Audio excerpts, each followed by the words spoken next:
నమస్కారం. న్యూస్కి స్వాగతం. ముందుగా ముఖ్యాంశాలు. పైడితల్లి జాతరకు ముహూర్తం ఖరారు. అక్టోబర్ 27న సిరిమానోత్సవం, 26న తొలేళ్ల ఉత్సవం. కానిస్టేబుల్ రమణకు కన్నీటి వీడుకోలు. అధికారిక లాంఛనాలతో ఘనంగా అంత్యక్రియలు.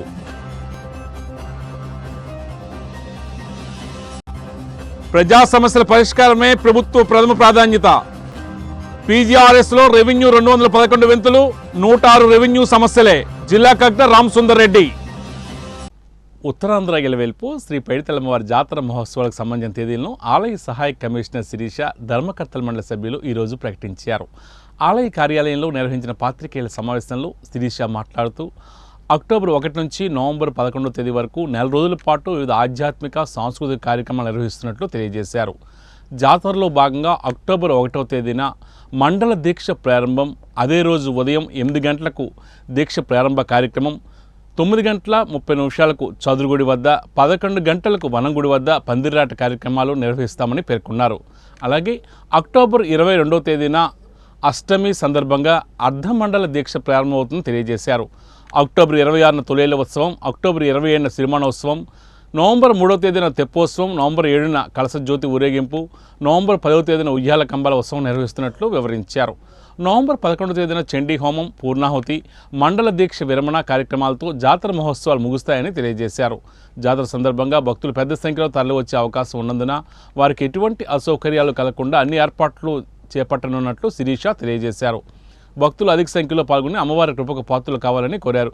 ఈ సమావేశంలో ధర్మకర్తల మండలి సభ్యులు కామేశ్వరరావు, కృష్ణమూర్తి, గోపాలరెడ్డి, రామయ్య పంతులు, స్వాతి కుమారి, వెంకటలక్ష్మి, తులసి, పద్మావతి తదితరులు పాల్గొన్నారు. పైడితల్లి అమ్మవారి వార్షిక సిరిమాను జాతర మహోత్సవములు అక్టోబర్ 11వ తేదీ నుంచి మొదలుకొని నవంబర్ 11వ తేదీ వరకు నెల రోజుల పాటు అత్యంత వైభవంగా నిర్వహించబడతాయి. ఈ సందర్భంగా ఈ ఉత్సవానికి సంబంధించిన తేదీలను ఈరోజు ఆలయ పూజారి వెంకట్రావు గారు అందజేయడం జరిగింది. వాటి ప్రకారంగా ఈ జాతర మహోత్సవం యొక్క తేదీలు ఈ విధంగా ఉన్నాయి. 1వ తేదీ అక్టోబర్ 1వ తేదీన మండల దీక్ష వేసుకునే భక్తులందరికీ కూడా ఆ రోజు దీక్షాధారణ అనేది చేస్తారు. ఆ మండల దీక్షాధారణ అనేది చదురుగుడి వద్ద ఉదయం 8 గంటలకు ప్రారంభమవుతుంది. అనంతరం అదే రోజు ఉదయం 9:30 చదురుగుడి వద్ద రాట మహోత్సవం ఉంటుంది. అనంతరం 11 గంటలకు వనంగుడి వద్ద రాట మహోత్సవం అనేది నిర్వహించబడుతుంది. తదుపరి ఈ అర్ధమండల దీక్ష వేసుకునే భక్తులు 22/10న అర్ధమండల దీక్ష అనేది ధారణ చేస్తారు. తదుపరి 26/10 అక్టోబర్ 26వ తేదీన తొలేళ్ల ఉత్సవం నిర్వహించబడుతుంది. సోమవారం 27 అక్టోబర్ మంగళవారం రోజు అమ్మవారి సిరిమాని మహోత్సవం అనేది నిర్వహించడం జరుగుతుంది. తదుపరి 3/11న తెప్పోత్సవం ఉంటుంది. తర్వాత 10, 11, 26న ఉయ్యాల కంబాల మహోత్సవం ఉంటుంది. 7వ తేదీన నవంబర్ 7వ తేదీన కలశజ్యోతి ఊరేగింపు అనేది ఉంటుంది శనివారం. ఈ కార్యక్రమాలన్నీ కూడా 10వ తేదీ వరకు నిర్వహించిన అనంతరం 11వ తేదీన నవంబర్ 11వ తేదీన దీక్షా విరమణ మరియు పూర్ణాహుతి కార్యక్రమం అక్కడ ఉంటుంది. చండీ హోమం నిర్వహించబడుతుంది. దీంతో అమ్మవారి మాలధారణ చేసిన భక్తులు దీక్షా విరమణ అనేది చేయటం జరుగుతుంది. కావున భక్తులందరూ కూడా ఈ తేదీలను దృష్టిలో పెట్టుకొని దీక్ష తీసుకునదలిచిన భక్తులు దీక్ష తీసుకోవటం మరియు అమ్మవారి ఆలయానికి దర్శనం చేసుకోదలిచిన భక్తులందరూ కూడా వచ్చి అమ్మవారిని దర్శనం చేసుకోవాల్సిందిగా కోరుతున్నాము. దీనికి సంబంధించి ఈ ఉత్సవాలకి సంబంధించి భక్తులందరికీ కూడా ఏ విధమైన ఇబ్బందులు లేకుండా అన్ని ఏర్పాట్లు కూడా ఇప్పటి నుంచి మొదలుకొని ఈ జాతర ఉత్సవానికి సంబంధించిన అన్ని ఏర్పాట్లు చేయడం జరుగుతుందని తెలియజేయటమే. విజయనగర ఆరాధ్య దేవత శ్రీ శ్రీ పైడితల్లమ్మవారు సిరిమాన జాతర ఉత్సవంలో అత్యంత వైభవంగా చేయడానికి దేవస్థానం అన్ని ఏర్పాట్లు కూడా చేస్తున్నారు. ఈ విధంగా ప్రతి సంవత్సరం కూడా ఇప్పుడే మా ఈవో గారు సురేశ్వర గారు అన్ని డేట్లు అనేది తేదీలన్నీ ఏర్పాటు చేశారు. ప్రతి సంవత్సరం కూడా విజయదశమి వచ్చిన తర్వాత వచ్చే సోమవారం నాడే తొలేళ్ల ఉత్సవం అనేది సనాతన ధర్మంగా పూర్వం నుంచి కూడా జరుగుతుంది. ఆ తర్వాత వచ్చే మంగళవారం నాడు 27వ తారీఖున సిరిమానోత్సవం అనేది ఎక్కడా లేని విధంగా మన విజయనగరం పురవీధుల్లో అంగరంగ వైభవంగా జరుగుతుంది. అలాగే 3/11/2026 మంగళవారం నాడు తెప్పోత్సవం అనేది అమ్మవారు పెద్ద చెరువులో ఉద్భవించారు కాబట్టి అక్కడ హంసవాహనం మీద అమ్మవారిని తిప్పడం అనేది ఆనవాయితీగా జరుగుతుంది. అలాగే 10/11/2026 తారీఖున ఉయ్యాల కంబాలోత్సవం కూడా అత్యంత వైభవంగా జరుగుతుంది. భక్తులందరూ కూడా ఈ పర్వదినాల్లోని కూడా అమ్మవారిని దర్శించుకొని, అలాగే మన ఈ దీక్షాదారులతోటి ప్రతి సంవత్సరం కూడా ఉయ్యాల కంబాల ముందు ఆదివారం అనేది ఈ యొక్క కలశ జ్యోతి కార్యక్రమం కూడా జరుగుతుంది.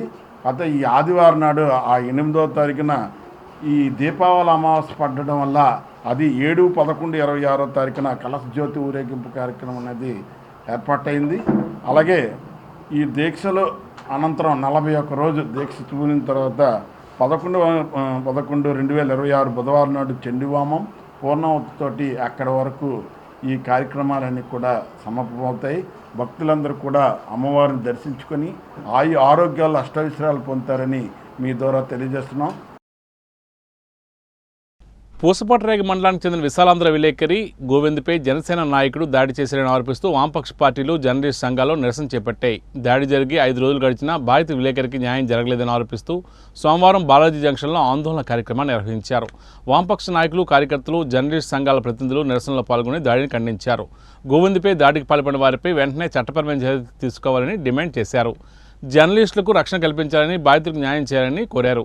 సమస్య పరిష్కారం కాకపోతే ఆందోళన మరింత ఉధృతం చేస్తామని నాయకులు హెచ్చరించారు.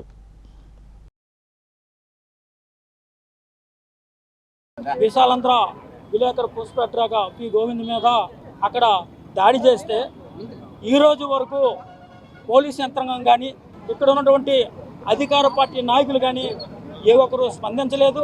నిజంగా విలేకరు అనే వ్యక్తి ఈ సమాజంలో ఉన్నటువంటి రుగ్మతులను రూపుమాపడం కోసం, ఈ సమాజంలో ఉన్నటువంటి అన్యాయాన్ని, అవినీతిని అరికట్టడం కోసం ప్రభుత్వం నుంచి కానీ ప్రజల నుంచి కానీ ఏది ఆశించకుండా నిజాయితీగా వృత్తి చేస్తున్నటువంటి విలేకరుల మీద దాడి చేయడం అత్యంత దుర్మార్గమైన చర్య.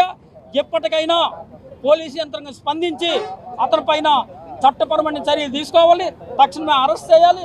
అతను వైద్యం కోసం పెద్ద హాస్పిటల్కి వస్తే హాస్పిటల్ కూడా పెద్ద డ్రామా మొదలైంది. ఈ డ్రామా వెనకాతల జనసేన ఎమ్మెల్యే లోకం మాధవ్ గారు ఉన్నారన్నది అర్థమవుతుంది. నిన్న ప్రెస్ మీట్లో ఆవిడ ఏం మాట్లాడుతున్నారంటే అది అసలు కొట్టలేదట కదా అంటున్నారు. అక్కడ ఉన్న పత్రికా రిపోర్టర్లు అమ్మ వీడియోస్ చూడండి మీకు కనబడడం లేదని అడిగితే ఒకవేళ దాడి జరిగినట్లయితే చట్టం తన పని చేసుకుపోతుందని ఆమె చెప్తూ ఉంది. ఇట్లాంటి ఎమ్మెల్యేలని వెంటనే బర్తరఫ్ చేయాలని, ఎందుకంటే రౌడీయిజాన్ని, గూండాయిజాన్ని ఈమె ప్రోత్సహిస్తుందని మనకు అర్థం అవుతూ ఉంది. ఈరోజు దాడి చేసిన వ్యక్తి జనసేన పార్టీకి చెందిన వ్యక్తిగా మనకి కనబడతా ఉంది. కాబట్టి తక్షణమే ఆమెని ఎమ్మెల్యే పదవి నుంచి బర్తరఫ్ చేయాలి. ఆమె మీద కూడా చట్టపరమైన చర్యలు తీసుకోవాలి. ప్రభుత్వం ఒక జర్నలిస్ట్కే న్యాయం చేయలేనప్పుడు సాధారణ వ్యక్తికి ఎట్లా న్యాయం జరుగుతుందని ఈ సందర్భంగా మేము ప్రభుత్వాన్ని ప్రశ్నించదలుచుకున్నాం. విశాలాంధ్ర విలేకరు గోవింద్పై జరిగిన దాడిని మేము ఖండిస్తున్నాం. Andhra Pradesh journalist association of Andhra Pradesh తరపున మేము ఖండిస్తున్నాం. అయితే ఈ కూటమి ప్రభుత్వం ఏర్పడిన తర్వాత ఏం పెరిగిందిరా అంటే జర్నలిస్టులపై దాడులు పెరిగాయి. మొన్నటికి మొన్న అదే నియోజకవర్గంలో అదే ఎమ్మెల్యే స్థానంలో మా మిత్రుడు కాళ్ళ శ్రీనివాస్ పై దాడి చేశారు. ఈరోజు గోవింద్ పై దాడి చేశారు. అసలు ఈ ఎమ్మెల్యే ఎవరి కోసం పనిచేస్తున్నారు? తనపై వార్తలు రాసేవారిపై దౌర్జన్యం చేయడానికి పనిచేస్తున్నారా? ఈ పోలీస్ వ్యవస్థ వారిని కాపాడుతుందా? అసలు ఇప్పటి వరకు ఎందుకు చర్యలు తీసుకోలేదు? అసలు అతనిపై కానీ జరిగిన హత్యా కేసులపై ఎందుకు విచారణ జరిపించట్లేదు? ఈ పోలీసు యంత్రాంగం ఎందుకు స్పందించడం లేదు? దీనిపై ఇన్ఛార్జ్ మినిస్టర్గా ఉన్న అనితా గారు వెంటనే స్పందించాలి, వారిపై చర్యలు తీసుకోవాలి. దానికి journalist association of Andhra Pradesh job అండగా ఉంటుందని తెలియజేస్తున్నాను. ఆరోగ్య సమస్యలతో ఆర్థిక ఇబ్బందులు ఎదుర్కొంటున్న విజయనగరం నియోజకవర్గానికి చెందిన 16 మంది లబ్ధిదారులకు ముఖ్యమంత్రి సహాయ నిధి ద్వారా 15,86,402 రూపాయల విలువైన ఆర్థిక సాయం అందింది. ఈ మేరకు మంజూరైన చెక్కులను నేడు విజయనగరం నియోజకవర్గ శాసనసభ్యురాలు పొసపాటి ఐది విజయలక్ష్మి గైతురాజు తన క్యాంపు కార్యాలయంలో లబ్ధిదారులకు అందజేశారు. ఈ సందర్భంగా మాట్లాడుతూ అనారోగ్యంతో బాధపడుతున్న పేద మధ్యతరగతి కుటుంబాలకు ముఖ్యమంత్రి సహాయ నిధి అండగా నిలుస్తుందని తెలియజేశారు. అర్హులైన ప్రతి ఒక్కరికి ప్రభుత్వ సంక్షేమ పథకాల ద్వారా సహాయం అందేలా కృషి చేస్తారని తెలిపారు. లబ్ధిదారులు రాకోడుకు చెందిన సాన్విక్కు అత్యధికంగా 4,61,412 రూపాయలు మంజూరైంది. పిన్నింటి శ్రీను, చిలికి దాసు తదితరులకు సీఎంఆర్ఎఫ్ ద్వారా ఆర్థిక సాయం అందింది. తమ ఆరోగ్య సమస్యలను ఎమ్మెల్యే దృష్టికి తీసుకువెళ్లిన వెంటనే స్పందించి సీఎంఆర్ఎఫ్ ద్వారా ఆర్థిక సహాయం అందేలా కృషి చేసిన ఎమ్మెల్యేకు ముఖ్యమంత్రి నారా చంద్రబాబు నాయుడుకు లబ్ధిదారులు కృతజ్ఞతలు తెలియజేశారు. 16 సీఎం రిలీఫ్ ఫండ్స్ అనేది మనం ప్రజలకి అందిస్తూ ఉన్నాం. అయితే మనం చూస్తుంటే మన కూటమి ప్రభుత్వం, ఎన్డీఏ ప్రభుత్వం, నారా చంద్రబాబు నాయుడు గారు నాలుగోసారి ముఖ్యమంత్రిగా ఉన్నారు. అయితే ఎవరికైతే ఎన్టీఆర్ వైద్య సేవ అనేది వర్తించదు వాళ్ళందరూ కూడా సీఎం రిలీఫ్ ఫండ్ అనేది వాళ్ళు పెట్టుకోవచ్చు. అయితే ఈ సీఎం రిలీఫ్ ఫండ్ అనేది నిజంగా ప్రజలకి చాలా ఉపయోగపడే విధానంగా ఉంది. వారికి హెల్త్ అంటే ఆరోగ్యం ఎవరికైతే బాగాలేదో, హాస్పిటల్లో చేరి అనారోగ్యంతో గురై వాళ్ళకి సర్జరీస్ అటువంటి అయినప్పటికీ డిశ్చార్జ్ అయినాక మొత్తం అన్ని హాస్పిటల్ నుంచి పేపర్స్ అన్ని తీసుకొస్తే అప్పుడు మనం అన్ని పేపర్స్ కరెక్ట్గా ఉంటే మనం సీఎం రిలీఫ్ ఫండ్కి అప్లై చేయొచ్చు. అక్కడి నుంచి సీఎం రిలీఫ్ ఫండ్ నుంచి వాళ్ళు ఎంక్వైరీ చేసి కూడా కొంత భాగంగా ప్రజలకి సపోర్ట్ అనేది ఇవ్వటం జరుగుతూ ఉంది. అయితే ఈరోజు మనం 16 సీఎం రిలీఫ్ ఫండ్ అనేది ఇచ్చాము. దీని విలువ 15,86,402 రూపాయలు. అలాగే మనకి ఈ రోజు వరకు నేను ఫస్ట్ టైం ఎమ్మెల్యే అయ్యాక నేను 76,75,000 ఫండ్ అనేది మనం ఓన్లీ సీఎం రిలీఫ్ ఫండ్ మాత్రమే మనం తెచ్చాము. అందరు కలుపుకొని మనం 83 మందికి మనం సీఎం రిలీఫ్ ఫండ్ అనేది ఈ రోజు వరకు నా కాన్స్టిట్యుయెన్సీ విజయనగరం కాన్స్టిట్యుయెన్సీ వరకు నేను అందించటం జరిగింది. అయితే ఇది ప్రజలందరూ కూడా ఎవరికైతే అనారోగ్యంకి గురవుతారో, ఎవరికైతే పాతగా ఆరోగ్యశ్రీ అని పిలిచేవారు ఇప్పుడు ఎన్టీఆర్ వైద్య సేవలో అవి ఏదైతే లేవో అవన్నీ కూడా మన దగ్గర తీసుకొచ్చి అది సీఎం రిలీఫ్ ఫండ్ వాళ్ళు వినియోగించుకోవచ్చు. అయితే ఈరోజు ప్రత్యేకంగా చూసుకుంటే మనకు ఒక చిన్న బేబీ 7 months పుట్టిన బేబీ ఈరోజు మనం వారికి సపోర్ట్ చేయగలిగాం. అలాగే పెరాలిసిస్ వచ్చినటువంటి పేషెంట్స్, వివిధ రకాల సర్జరీస్ అయినటువంటి పేషెంట్స్, హార్ట్ అలాగే పేగులు అటువంటి అన్ని కూడా మనం సపోర్ట్ చేయగలిగాం. నా పనితీరు ప్రజలకి ఉపయోగపడే విధానంగా ఉందనేది ధన్యవాదాలు తెలుపుతూ సీఎం గారు ఈరోజు ఈ ఫండ్ ఇచ్చినందుకు నా కాన్స్టిట్యున్సీకి ధన్యవాదాలు తెలుపుతూ రానున్న స్థానిక సంస్థల ఎన్నికలకు జనసేన పార్టీ శ్రేణులు పూర్తి స్థాయిలో సన్నద్ధం కావాలని ఆంధ్రప్రదేశ్ రాష్ట్ర BC welfare and development corporation director, Janasena జిల్లా సీనియర్ నాయకుడు డాక్టర్ రవికుమార్ మిడతానా పిలుపునిచ్చారు. స్థానిక సంస్థల ఎన్నికల్లో కూటమి ప్రభుత్వానికి మద్దతుగా జన సైనికులు, వీర మహిళలు కలిసికట్టుగా పనిచేయాలని సూచించారు. నేడు పార్టీ కార్యాలయంలో నాయకులు, కార్యకర్తలతో నిర్వహించిన సమావేశంలో ఆయన మాట్లాడుతూ ప్రజల పక్షాన పోరాటమే జనసేన పార్టీ ప్రధాన సిద్ధాంతమని తెలియజేశారు. అధికారంలో ఉన్నా లేకున్నా ప్రజా సమస్యలపై నిరంతరం పోరాడే తత్వం జనసేన పార్టీ ప్రత్యేకతని పేర్కొన్నారు. జనసేన పార్టీకి జన సైనికులు, వీర మహిళలే అసలైన బలమని, వారి అంకితభావం, క్రమశిక్షణతోనే పార్టీ మరింత బలోపేతం అవుతుందని తెలియజేశారు. రాబోయే స్థానిక సంస్థల ఎన్నికల నేపథ్యంలో ప్రతి ఒక్కరూ సమన్వయంతో పనిచేసేందుకు సిద్ధంగా ఉండాలని సూచించారు. కార్యకర్తల అభిప్రాయాలు, జన సైనికుల అభిమతానికి అనుగుణంగానే పార్టీ ముందుకు సాగుతుందని తెలిపారు. ప్రజల కోసం నిబద్ధతతో పనిచేయడం, క్రమశిక్షణతో వ్యవహరించడం, పోరాట స్ఫూర్తిని కలిగి ఉండడం వంటి విలువలను పార్టీ అధ్యక్షుడు, రాష్ట్ర ఉప ముఖ్యమంత్రి పవన్ కళ్యాణ్ మొదటి నుంచి జన సైనికులు, వీర మహిళలకు నేర్పించారని డాక్టర్ రవికుమార్ మిడతానా తెలియజేశారు. కష్టపడి పనిచేసే ప్రతి కార్యకర్తకు పార్టీలో ఎప్పటికీ గుర్తింపు, ప్రాధాన్యం ఉంటుందని స్పష్టం చేశారు. రానున్న 3 సంవత్సరాల్లో ప్రజలకు మెరుగైన పాలన అందేలా, స్థానిక సంస్థలు మరింత బలోపేతం అయ్యేలా జనశ్రేణులు కూటమికి అంకిత భావంతో పనిచేయాలని కోరారు. జనసేన సిద్ధాంతాలు, పవన్ కళ్యాణ్ ఆశయాలను ప్రజల్లోకి విస్తృతంగా తీసుకువెళ్లాలని పిలుపునిచ్చారు. ఈ సమావేశంలో జనసేన నాయకులు రాము, నాయుడు, దేముడు, కాళిదాసు, పైడిరాజు, సూర్యతేజ తదితరులు పాల్గొన్నారు. త్వరలో జరగబోయే స్థానిక సంస్థ ఎన్నికల కోసం ఈరోజు కూటమి ప్రభుత్వం ఏర్పడి 2 సంవత్సరాల దగ్గరికి రావస్తున్నదిగా, ఈ 2 సంవత్సరాల కూడా కూటమి ప్రభుత్వం ఏర్పడ్డాక గౌరవ ముఖ్యమంత్రి వారు చంద్రబాబు నాయుడు గారు ఆయన విజనరీస్తో, అలాగే మా జనసేన పార్టీ అధినేత గౌరవ మా రాష్ట్ర ఉప ముఖ్యమంత్రి శ్రీ కొణిదెల పవన్ కళ్యాణ్ గారు సారథ్యంలో ఈరోజు రాష్ట్రంలో చూస్తే గత 10 సంవత్సరాల్లో రాష్ట్రంలో ఎక్కడ లేని విధంగా ఈ 2 సంవత్సరాల్లో సంక్షేమం కానీ అభివృద్ధి కానీ 2 కూడా సమానం వేగంతో ఈరోజు రాష్ట్రంలో ఈరోజు జరగడం జరుగుతుంది. ఇవన్నీ కూడా ప్రజలు గమనిస్తున్నారు. రేపు స్థానిక సంస్థ ఎన్నికల్లో ప్రజలు ఖచ్చితంగా వాళ్ళకి అసలు క్యాండిడేట్లే ముందుకు రారు అనే పొజిషన్లో ఈరోజు ప్రతిపక్షం అనేది ఉండడం మనం రాష్ట్రంలో చూస్తే నిజంగా ఈరోజు ప్రజలందరూ కూడా వాళ్ళ పక్షాన్ని చూసి చాలా చాలా అసహ్యంగా వాళ్ళ యొక్క ప్రవర్తన చూసి ఈరోజు నవ్వుకుంటున్నారు ప్రజలు. మనం ఈరోజు ప్రజల్లోకి రేపు స్థానిక సంస్థ ఎన్నికలకు వెళ్లే ముందు ఈ 2 సంవత్సరాలు మనం చేసే అభివృద్ధి, మనం చేసే సంక్షేమం ఈరోజు ప్రజలకు వివరిస్తే చాలు. రాబోయే 3 సంవత్సరాల్లో కూడా మన ప్రభుత్వం ఏ విధంగా ఎంత చిత్తశుద్ధితో పనిచేయబోతుంది, మనం చేసే అభివృద్ధి, జరగబోయే అభివృద్ధి కూడా ప్రజలకు వివరించాలని ఈరోజు జనసేన పార్టీ రేపు జరగబోయే స్థానిక సంస్థ ఎన్నికలకి అక్కడ సర్పంచ్ అవ్వచ్చు, ఎంపీటీసీ అవ్వచ్చు, జడ్పీటీసీ అవ్వచ్చు, కార్పొరేటర్ అవ్వచ్చు, మేయర్ అవ్వచ్చు, ఈ అన్నీ కూడా కూటమి ధర్మాన్ని పాటిస్తూ కూటమి వ్యక్తులను గౌరవిస్తూ ఈరోజు మన జనసేన పార్టీ ద్వారా రేపు రాబోయే ఎన్నికల్లో జనసేన అంతా సిద్ధం కావాలని ఈరోజు జనసేనులకి, జన సైనికులకి, నాయకులకి, వీర మహిళలకు కూడా పిలుపునివ్వడం జరుగుతుంది. గాజుల రేగ వద్ద జరిగిన రోడ్డు ప్రమాదంలో మృతి చెందిన పోలీస్ కానిస్టేబుల్ రమణ అంత్యక్రియలు నేడు అధికారిక లాంఛనాలతో ఘనంగా నిర్వహించారు. రమణ పార్థివ దేహానికి పోలీసు అధికారులు, సిబ్బంది, ప్రజాప్రతినిధులు, కుటుంబ సభ్యులు నివాళులర్పించారు. పోలీసు సిబ్బంది గౌరవ వందనం సమర్పించి రమణకు తుది వీడుకోలు పలికారు. విధి నిర్వహణలో మృతి చెందిన సహచరుడిని తలుచుకుని తోటి పోలీసులు భావోద్వేగానికి గురయ్యారు. రమణ మృతితో కుటుంబ సభ్యులు కన్నీరు మున్నీరుగా విలపించారు. విషాద వాతావరణంలో అంత్యక్రియలు పూర్తయ్యాయి. విశాఖపట్నంలోని మధురవాడ కొమ్మాదిలోని జవహర్ నవోదయ విద్యాలయం జాతీయ స్థాయి క్రికెట్ పోటీలకు వేదికగా మారింది. నవోదయ విద్యాలయ సమితి ఆధ్వర్యంలో నేటి నుంచి 26వ తేదీ వరకు జరిగే పోటీలను విశాఖ ఎంపీ శ్రీభరత్ ప్రారంభించారు.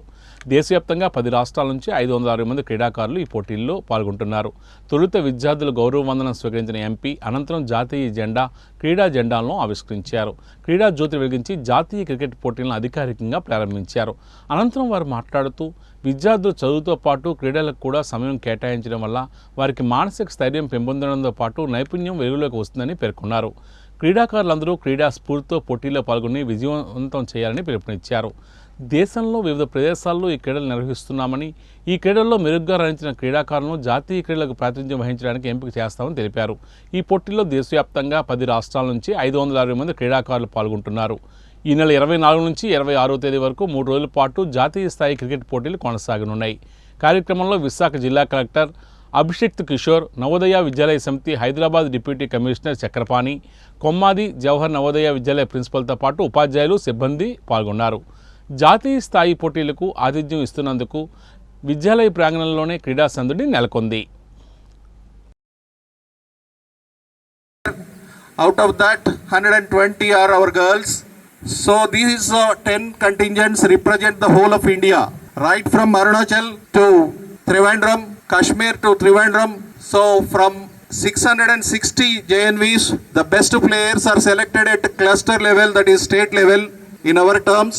Afterwards, regional level, we have conducted at 10 regional level selections in cricket. Then out of all regions, the best players are selected. Now those best players are competing for the national trophy of NVS in cricket here. After this, we select the best players under 14, under 17, under 19 in boys, under 17 in girls, and represent Navodaya state in School Games Federation of India meet that happens. In this School Games Federation of India meet, almost all the states in India participate. NVS Navodaya Vidyalaya Samiti is also one of the states there, and Kendri Vidyalayas are also one of the states, and Indo-Tibetan schools are the other state. So like this, from different school systems across the country, these SCFI teams compete, and the winners of the SGFI and the best players of the SGFI are selected for the national team under 14, under 17, under 19. కాసేపు విరామం.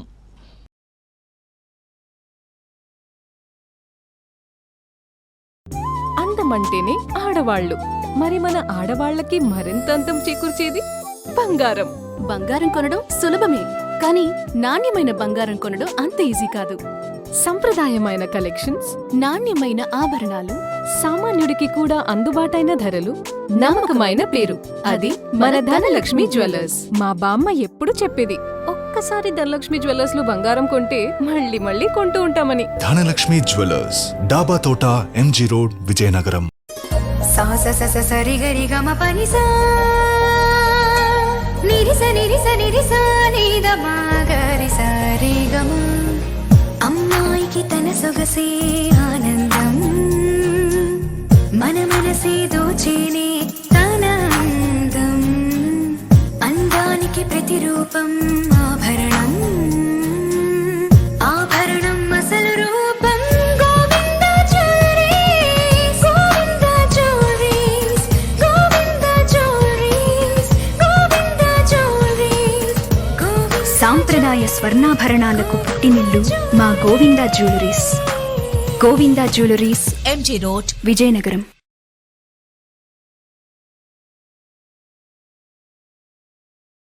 అల్పపీడనం ప్రభావంతో కురిసిన వర్షానికి ఈదురుగాళ్లు తోడవడంతో విజయనగరం జిల్లా రేగిడి మండలం కాగితాపల్లి వద్ద భారీ వృక్షాలు నేలకొరిగాయి. రహదారికి అడ్డంగా చెట్లు పడడంతో వాహన రాకపోకలకు తీవ్ర అంతరాయం ఏర్పడింది. అయితే అధికారులు స్పందించకపోవడంతో రోజుల తరబడి చెట్లు రోడ్డుపైనే ఉండిపోయాయి.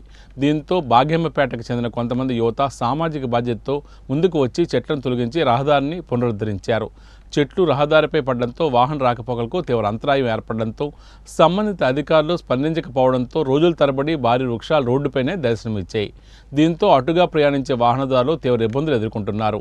గత్యంతరం లేని పరిస్థితుల్లో అధికారుల కోసం ఎదురు చూడకుండా భాగ్యమ్మపేటకు చెందిన కొంతమంది యువత సామాజిక బాధ్యతతో ముందుకు వచ్చారు. రోడ్డుకు అడ్డంగా పడిన చెట్లను తొలగించి వాహనాలు సురక్షితంగా వెళ్లేలా రహదారిని పునరుద్ధరించారు. అధికారులు చేయవలసిన పనిని సామాజిక బాధ్యతగా భావించి యువత ముందుకు వచ్చి పూర్తి చేయడంపై స్థానికులు వాహనదారులు అభినందనలు తెలియజేశారు.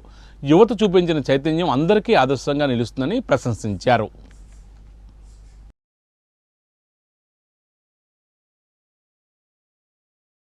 విజయనగరం మండలంలో రహదారి అభివృద్ధికి మరో ముందడుగు పడింది. జొన్నవలస అడ్డు రోడ్డు నుంచి జొన్నవలస రాకోడు జంక్షన్ పినవేమల మీదుగా పెదవేమల జంక్షన్ వరకు రహదారి అభివృద్ధి పనులను 2.15 కోట్ల రూపాయల వ్యయంతో చేపట్టనున్నారు. ఈ పనులకు ఈరోజు జొన్నవలస గ్రామంలో విజయనగరం నియోజకవర్గ శాసనసభ్యురాలు పోసపాటి అద్దె విజయలక్ష్మి గైతురాజు శంకుస్థాపన చేశారు. ఈ సందర్భంగా ఆమె మాట్లాడుతూ నియోజకవర్గంలో రహదారి మౌలిక వసతుల అభివృద్ధికి ప్రాధాన్యత ఇస్తున్నట్లు తెలియజేశారు. రహదారి అభివృద్ధి పూర్తయితే జొన్నవలస రాకోడు పినవేమలి తదితర ప్రాంతాల ప్రజలకు రాకపోకలు మరింత సౌకర్యవంతంగా మారనున్నాయి. స్థానిక ప్రజలు రహదారి అభివృద్ధి పనులకు శంకుస్థాపన చేసిన ఎమ్మెల్యేకు కృతజ్ఞతలు తెలియజేశారు. ఈ కార్యక్రమంలో స్థానిక ప్రజాప్రతినిధులు, అధికారులు, గ్రామస్తులు పాల్గొన్నారు.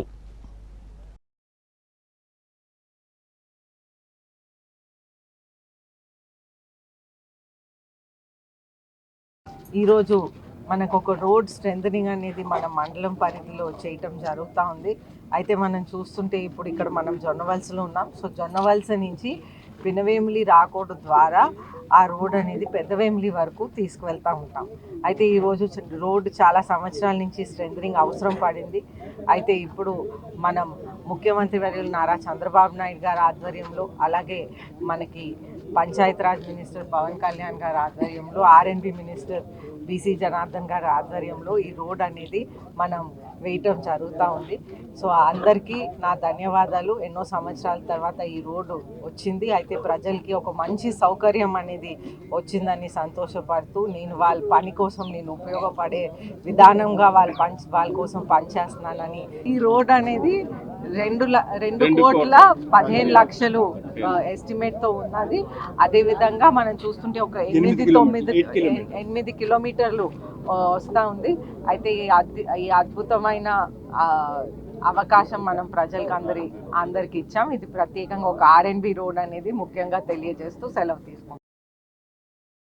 రాజాం పట్టణ రోడ్లపై ఆవుల సంచారం వాహనదారులకు కంటి మీద కునుకు లేకుండా చేస్తుంది.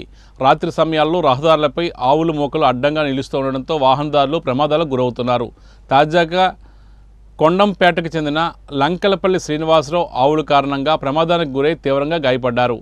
పనులు ముగించుకొని ఇంటికి వెళ్తున్న కొండంపేటకు చెందిన లంకలపల్లి శ్రీనివాసరావుకు రోడ్డుపై ఆవుల మోక అడ్డుగా ఉండడంతో ఆయన ప్రమాదానికి గురై రోడ్డుపై పడిపోయారు. బలమైన గాయాలైన శ్రీనివాసరావును గమనించిన స్థానికులు వెంటనే ఆసుపత్రికి తరలించారు. రాత్రి సమయాల్లో పట్టణంలో ప్రధాన రహదారులతో పాటు ఇతర రోడ్లపైన ఆవులు గుంపులుగా సంచరిస్తూ ఉండడంతో వాహనదారులు తీవ్ర ఇబ్బందులు పడుతున్నారు. చీకట్లో ఆవులు అకస్మాత్తుగా రోడ్డుపైకి రావడంతో ప్రమాదాలు జరుగుతున్నాయని నగరవాసులు ఆవేదన వ్యక్తం చేస్తున్నారు. రోడ్లపై పశువులను వెచ్చలవిడిగా వదిలేస్తున్న యజమానులపై అధికారులు కఠిన చర్యలు తీసుకోవాలని వాహనదారులు కోరుతున్నారు. ఇప్పటికైనా మున్సిపల్ అధికారులు వెంటనే స్పందించి రోడ్లపై పశువుల సంచారాన్ని అరికట్టి ప్రమాదాలకు చెక్ పెట్టాలని ప్రజలు విజ్ఞప్తి చేస్తున్నారు.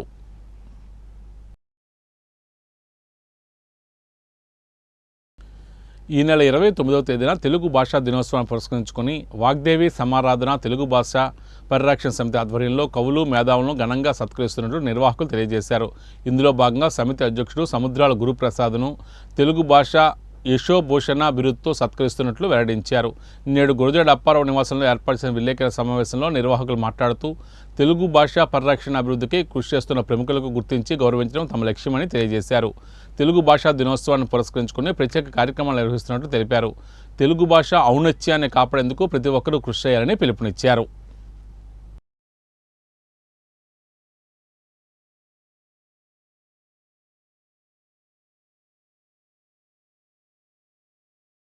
ఇరవై 29 తెలుగు భాషా దినోత్సవ వేడుకలను నిర్వహించుకుంటోంది. దానిలో అంతర్భాగంగా తెలుగు భాషకు విశేషమైన కృషి చేస్తూ విజయనగరంలో ఉన్నటువంటి కవులను, కళాకారులను, అదేవిధంగా మేధావులను అందరినీ కూడా దశ దిశలా వ్యాపింపజేయడంలో ఒక సూత్రధారిగా ఉన్నటువంటి గౌరవనీయులు తెలుగు భాషా పరిరక్షణ సమితి అధ్యక్షులు శ్రీ సముద్రాల గురుప్రసాద్ గారిని ఆంధ్ర యశోభూషణ అనే బిరుదునిచ్చి వాగ్దేవి సమారాధన కార్యవర్గ సభ్యులందరూ పెద్దలు సత్కరించి వారిని ఆశీర్వదించాలని భావన చేశారు. దేశ భాషలందు తెలుగు లెస్స అని అన్నట్లుగా మరి మన మాతృభాషను మన విద్యార్థులకు అందజేయాలి అని అంటే వాగ్దేవి సమారాధనం ముఖ్యంగా విద్యార్థులకు ప్రతి సంవత్సరము కూడా శతక పద్యాలను, నీతి కథలను, భాష పట్ల మక్కువను కల్పించే అనేకమైన కార్యక్రమాలను ఏర్పాటు చేసి విద్యార్థులను ప్రోత్సహిస్తూ ఉంది. కాబట్టి తెలుగు భాషా దినోత్సవాన్ని బుక్కావారి వీధిలో కాశీపతి వారి భవన్లో సాయంత్రం 29 సాయంత్రం 5 గంటలకు ఏర్పాటు చేయడం జరిగింది. కాబట్టి సముద్రాల గురుప్రసాద్ గారి సత్కారానికి కవులు, భాషాభిమానులు, ఆత్మీయులు, బంధువులు అందరూ విచ్చేసి వారు భాషకు చేస్తున్న సేవకుగాను మనందరము వారిని మనఃపూర్వకంగా అభినందించే ఆ వేడుకకు ప్రతి ఒక్కరూ రావలసినదిగా వాగ్దేవి సమారాధన తరపున పేరు పేరున ఆహ్వానాన్ని పలుకుతున్నాము. విజయనగరంలో తెలుగు భాషని ఆ మాత్రమైన అభివృద్ధి చేయడానికి ఇక్కడికి వచ్చిన పెద్దలందరూ కూడా కృషి చేస్తున్నారు. వారందరికీ కూడా అభినందనలు తెలియజేస్తున్నాం. ఇందులో భాగంగానే మన విజయనగరంలోనే పుట్టి పెరిగి ఎంతో ఖ్యాతి తెచ్చిన గిడుగు రామూర్తి పంతులు గారి జయంతిని తెలుగు భాషా దినోత్సవాన్ని ప్రపంచవ్యాప్తంగా నిర్వహిస్తున్నారు. అందులో భాగంగానే 29/8/26 నాడు అంటే శనివారం నాడు కొత్తపేట కాశీపతి స్మారక భవనంలో తెలుగు భాషలో ఎంతో అభివృద్ధి చేస్తూ ఎందరికో సహాయం చేస్తున్నటువంటి సముద్రాల గురుప్రసాద్ గారిని ఈ సంవత్సరం వారిని సత్కరించి తెలుగు భాష యశోభూషణ అనే బిరుదుని ప్రదానం చేయడానికి పెద్దలందరూ నిర్ణయించారు. ఈ కార్యక్రమం 29/8/2006 సాయంత్రం 5 గంటలకి సభ మండపంలో జరుగుతుంది.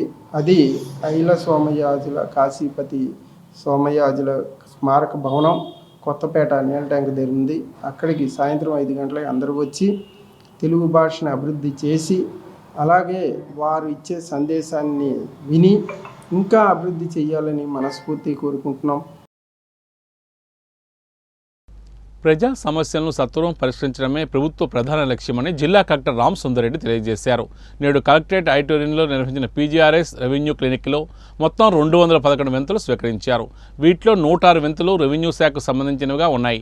ప్రజల నుంచి వచ్చిన ప్రతి అర్జీని కేవలం దరఖాస్తుగా కాకుండా ఒక సమస్యగా పరిగణించి నిర్దేశిత గడువులోగా పరిష్కరించాలని జిల్లా కలెక్టర్ అధికారులకు ఆదేశించారు. పెండింగ్ అర్జీలను ప్రత్యేకంగా సమీక్షించి ఎలాంటి జాప్యం లేకుండా పరిష్కరించాలని సూచించారు. ముఖ్యంగా భూ వివాదాలు, భూ సర్వే, రెవెన్యూ సమస్యలపై ప్రత్యేకమైన దృష్టి సారించాలని ఆదేశించారు. అవసరమైన సందర్భాల్లో అధికారులు క్షేత్రస్థాయిలో పర్యటించి ఫిర్యాదుదారుడితో నేరుగా మాట్లాడి రికార్డులను పరిశీలించిన తర్వాతే నివేదిక ఇవ్వాలని స్పష్టం చేశారు.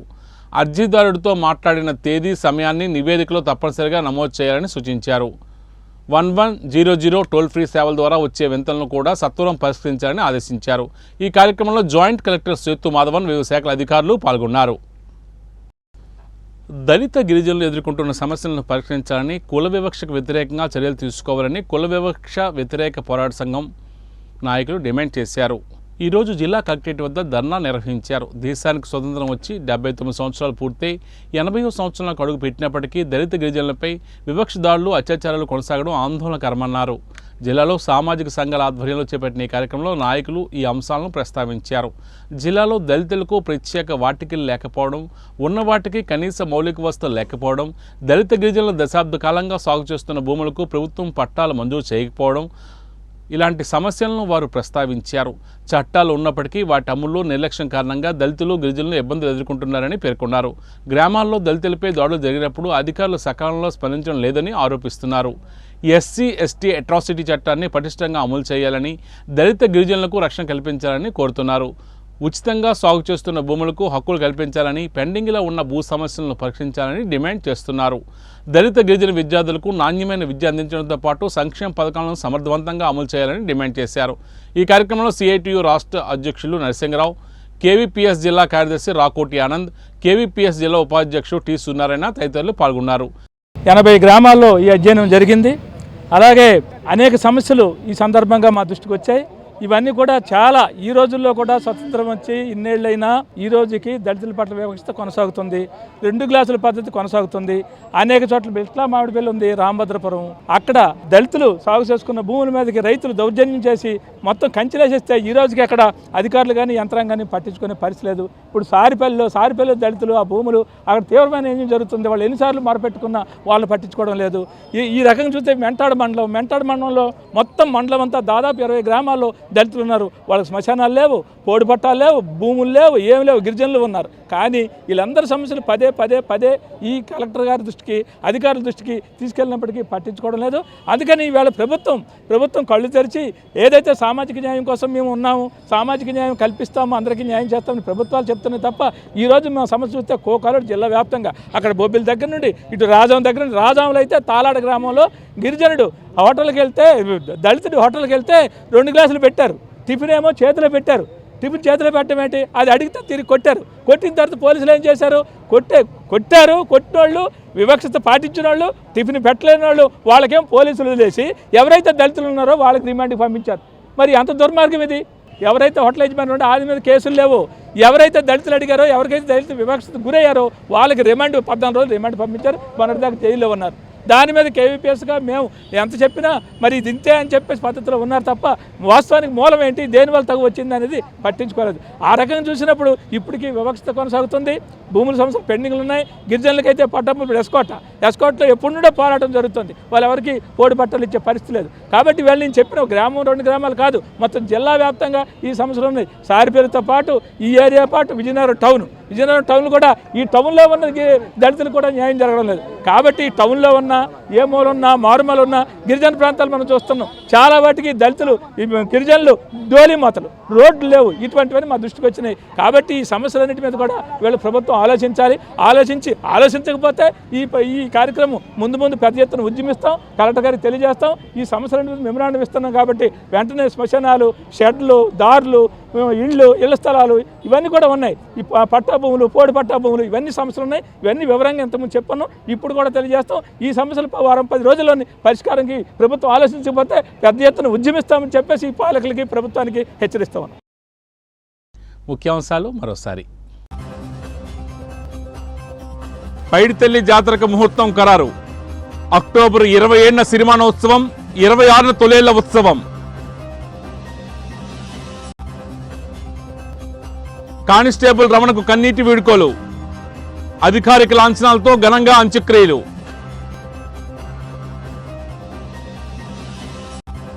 ప్రజా సమస్యల పరిష్కారమే ప్రభుత్వ ప్రథమ ప్రాధాన్యత.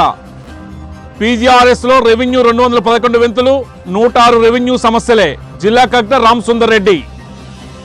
వార్తలు ఇంతటితో సమాప్తం. చూస్తూనే ఉండండి MM న్యూస్.